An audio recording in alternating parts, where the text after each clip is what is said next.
Hello friends, welcome to our channel. Friends, ನಿಮಗೆ already ಗೊತ್ತು P M Narendra Modi Noida international airport Jewar okay 28 March ಅಲ್ಲಿ ಏನು ಮಾಡಿದರೆ, ಇನಾಗ್ರೇಷನ್ ಮಾಡಿದರೆ. ನಾನು 2 ಡೇಸ್ ಆದಮೇಲೆ ವಿಡಿಯೋ ಮಾಡ್ತಾಯಿದ್ದೀನಿ. ಬಟ್ ನಮಗೆ ಇದರಲ್ಲಿ ಎಕ್ಸಾಮ್ ಪಾಯಿಂಟ್ ಆಫ್ ವ್ಯೂ ಏನೇನು ಇಂಪಾರ್ಟೆಂಟ್ ಇದೆ ಅದನ್ನು ನೋಡೋಣ. ಓಕೆ ನೋಡಿ, ಇಲ್ಲಿ ಪಿಕ್ಚರಲ್ಲಿ ನೋಡ್ತಾ ಇದ್ದೀರಾ, ಇದು ನಿಮ್ಮದು Noida international airport. Okay, first ಏನು ಮಾಡಿದರೆ, ಪಿ ಎಮ್ ನರೇಂದ್ರ ಮೋದಿ ಇದನ್ನು ಇನಾಗ್ರೇಟ್ ಮಾಡಿದ್ದಾರೆ. ನೋಡಿ, ಯಾವುದೇ inauguration P M Narendra Modi inaugurate ಮಾಡಿದ್ರೆ ನಿಮ್ದು ಎಕ್ಸಾಮ್ ಪಾಯಿಂಟ್ ಆಫ್ ವ್ಯೂ ಭಾಳ ಇಂಪಾರ್ಟೆಂಟ್ ಆಗುತ್ತೆ. ಓಕೆ, ಇದು ಫಸ್ಟ್ ನೀವು ಗೊತ್ತಿರಬೇಕು.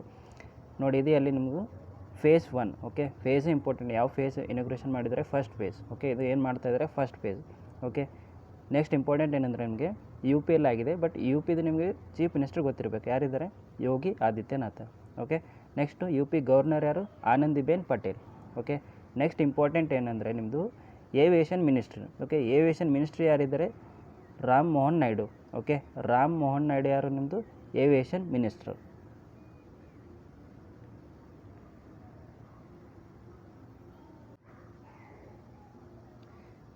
ಇಲ್ಲಿ ಇಂಪಾರ್ಟೆಂಟ್ ಏನಂದರೆ P M Narendra Modi inaugurate ಮಾಡಬೇಕಾದ್ರೆ ಇದನ್ನು ಏನು ಅಂದಿದ್ದಾರೆ? ಓಕೆ, ಇನಾಗ್ರೇಷನ್ನ ಏನು ಅಂದಿದ್ದಾರೆ ಅಂದರೆ India's new spirit and stressed on its potential to drive development in U P.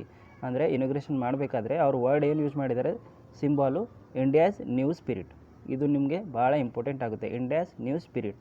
Okay, ಇಲ್ಲಿ ಇಂಪಾರ್ಟೆಂಟ್ ಏನಂದರೆ ಇನ್ನೊಂದು ನಿಮ್ಮದು The airport was finally opened after multiple delays and is set to become the second international after serving the Delhi NCR region. ಅಂದರೆ Delhi NCR ರೀಜನಲ್ಲಿ ಮೊದಲೊಂದು airport ಇತ್ತು. ಯಾವುದಿತ್ತು ನಿಮ್ಮದು? IGAI, Indira Gandhi international airport. ಇದು ಒಂದಿತ್ತು. ಇವಾಗ ಇದೇನಾಗುತ್ತೆ ನಿಮ್ಮದು ಸೆಕೆಂಡ್ ಆಗುತ್ತೆ.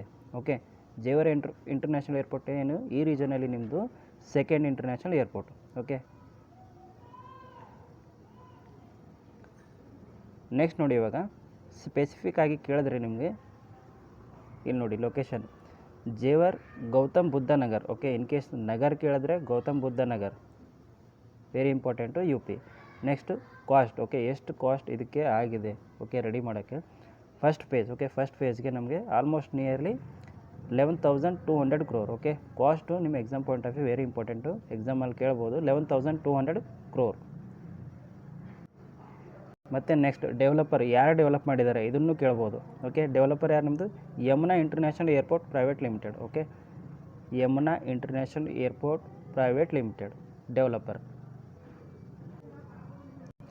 ನೆಕ್ಸ್ಟ್ ನೋಡಿ, ಇರುವಾಗ ಇನ್ಫ್ರಾಸ್ಟ್ರಕ್ಚರ್. ಓಕೆ, ಕೀ ಇನ್ಫ್ರಾಸ್ಟ್ರಕ್ಚರ್ ಏನೋ ಬರುತ್ತೆ ಅಂತಂದರೆ ಫಸ್ಟು ರನ್ವೇ ಎಷ್ಟಿದೆ ಇರೋದು? 3,900 ಮೀಟರ್ ಇದೇನು ನಿಮ್ಮದು runway. Capable of handling wide body aircraft. ಅಂದರೆ 3,900 ಮೀಟರ್ ಏನು ರನ್ವೇ. ಕ್ಯಾಪಾಸಿಟಿ ಏನು? ಇದು ಇಂಪಾರ್ಟೆಂಟ್ ಆಗುತ್ತೆ ನಿಮಗೂ. 12 ಮಿಲಿಯನ್. ಓಕೆ, 12 ಮಿಲಿಯನ್ MPPA ಅಂತಂದರೆ ಮಿಲಿಯನ್ ಪ್ಯಾಸೆಂಜರ್ ಪರ್ ಅನ್ನಮ್. ಅಂದರೆ ಒನ್ ಇಯರ್ಗೆ 12 ಮಿಲಿಯನ್ ಪ್ಯಾಸೆಂಜರ್ನ ತೊಗೊಂಡು ಹೋಗುತ್ತೆ ಅಂತ ಅವ್ರು ಎಕ್ಸ್ಪೆಕ್ಟ್ ಮಾಡಿದ್ದಾರೆ. ಓಕೆ, ಟೆಕ್ನಾಲಜಿ ಏನೇನು ಯೂಸ್ ಮಾಡಿದ್ದಾರೆ ಅಲ್ಲಿ ಕೊಟ್ಟಿದ್ದಾರೆ ಇವರು. Instruction landing system enabling all weather 24/7 operations. Okay, ಇವಾಗ next important design. Okay, design ಯಾವ ಥರ ಇದೆ ಇರೋದು? Terminal design blends Indian heritage inspired by the traditional ghats and havelis with modern efficiency.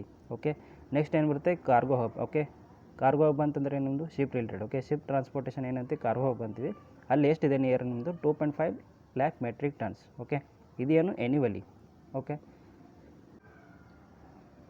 ನೋಡಿ ಫ್ರೆಂಡ್ಸ್, ಇವಾಗ ಇಲ್ಲಿ ನಿಮಗೆ ಇಂಪಾರ್ಟೆಂಟ್ ಏನಂತಾರೆ ಡಿಸೈನ್. ಓಕೆ, ಡಿಸೈನ್ ಯಾವ ಥರ ಇದೆ ಅಂತಂದರೆ ಇಲ್ಲಿ ನೋಡಿ, ಇದು ನಿಮ್ಮದು ಡಿಸೈನ್. ಓಕೆ, ಅಲ್ಲಿ ವರ್ಡ್ಸ್ ಎಲ್ಲ ಎಕ್ಸ್ಪ್ಲೇನ್ ಮಾಡಿದ್ದೀನಿ. ಇದು ನಿಮ್ಮದು ಆ್ಯಕ್ಚುಲಿ ಡಿಸೈನ್. ಇಲ್ಲೇನು ಕಾಣಿಸ್ತಾ ಇದೆಯಲ್ಲ ಇದು ನಿಮ್ಮದು ಡಿಸೈನ್. ನೋಡಿ ಫ್ರೆಂಡ್ಸ್, ನಮ್ಮದು ಎಕ್ಸಾಮ್ ಪಾಯಿಂಟ್ ಆಫ್ ವ್ಯೂ ಏನೇನು ಬರುತ್ತೆ ನಾನು ಎಕ್ಸ್ಪ್ಲೇನ್ ಮಾಡಿದ್ದೀನಿ. ನಿಮಗೆ ವಿಡಿಯೋ ಇಷ್ಟ ಆದರೆ ಲೈಕ್ ಮಾಡಿ, ಸಬ್ಸ್ಕ್ರೈಬ್ ಮಾಡಿ, ನಿಮ್ಮ ಫ್ರೆಂಡ್ಸ್ ಜೊತೆಗೆ ಶೇರ್ ಮಾಡಿ. Thank you.